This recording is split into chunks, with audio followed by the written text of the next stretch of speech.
Hi, I am Sandro Gonzalez from Camp Zion. Nandito tayo para i-feature yung bago nating tent, Camp Zion X6 Pro.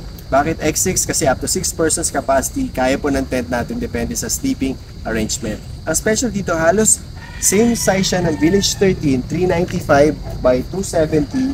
Ito naman ay 395 by 275 yung tent. Mas malaki lang po ng kaunti. Also, pag tinignan natin yung labas, ang daming special feature. Katulad po nito, meron po extended canopy. So yung canopy niyan, pwede niyo pong tanggal at ibalik gamit po ang zipper. Meron pong extra pole, bukod sa dalawa lang, 4 na pole po yan. Marami po siyang guy line ropes. Tapos, standard na po itong peg na ganyan, yung glow in the dark. So marami pong peg, maraming rope, at wala tayong problema sa poles. Meron pong extra pole. So bukod pa dito, meron siyang ganito po side covers. Yung side cover na to, pwede nyo tanggalin, pwede siyang ibalik. Ang gagamitin nyo lang po dyan to roll it up is itong zipper. So pag zinip nyo up po yan, i-roll nyo lang po siya. Tapos, itatali na po natin. So nakapase na po yan dyan, nakatahi na. So tatanggalin nyo na yung zipper, roll up, tapos ipapase. When you don't need it, kung gusto nyo ng view. Ngayon, kung nag-shift naman yung arrow sa side, this is the benefit kung may ganito. So even if you're sitting here, minsan sa campsite kasi, kakaupo ka, nagsiship yung araw. Yung morning sun nandito, naarawan ka. Afternoon sun nandito rin, naarawan ka rin. So kaya tayo may ganito. Meron tayong cover. Also, isa pa is this. Meron siyang airflow na opening.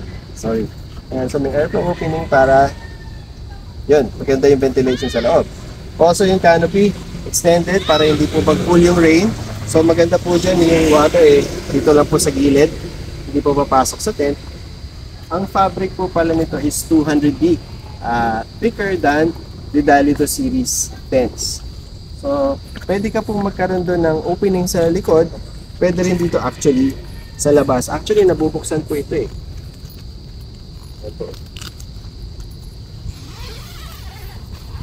Pwede siya buksan. So, the whole back, pwede nyo yung open kung gusto nyo ng more ventilation. Okay po. Tayo. Meron din pong window dyan. I'm gonna show you the inside. So, ganoon din po. Naroll up din po itong mga bintana natin. And also, ito rin po. Ayan, yung binabanggit ko sa inyo kanina. So, madali lang po ito. Ayan. Ayan lang po nila.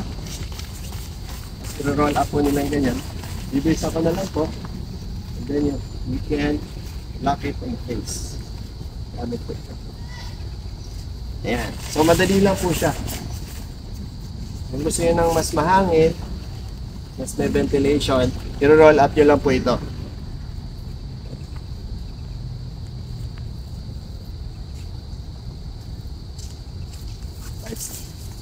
Okay po, tara tingnan po natin yung loob. So ang pole po nito is aluminum. And also double door din po ito.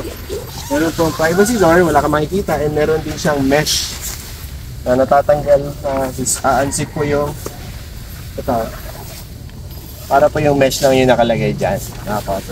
So pasok po tayo. So, meron po itong mga pockets. Ayan, para sa mga gamit nyo. Meron tong window dito, meron din po dito, and also similar door here sa side na ito. Meron din po tayong windows dito. Ayan. And meron din pocket doon.